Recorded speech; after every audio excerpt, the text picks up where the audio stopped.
મિત્રો, અંગ્રેજી ભાષામાં પ્રશ્ન પૂછતા આવડવાનું ખૂબ જ મહત્વ હોય છે. જેમ કે whose શબ્દ છે, whose શબ્દનું ગુજરાતી થતું હોય છે કોનું, કોની, કોના.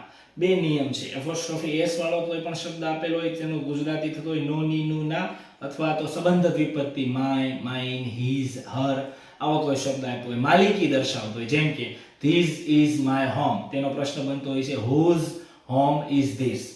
જેમ કે આપેલું હોય that was Ram's home, તો આપણે બનાવી શકીએ whose home was that. જેમ કે આપેલું હોય I like Lakshman's arrow, તો આવતું હોય છે whose arrow do you like. આ પ્રમાણે એટલે એપોસ્ટ્રોફી એસ વાળો શબ્દ અથવા તો માલિકીનો ભાવ દર્શાવતો my, mine, his, her, your, yours, ત્યારે whose જે છે તે યુઝ થતું હોય છે. નીચે આપેલા 3 સવાલોના જવાબ જરૂરથી આપજો.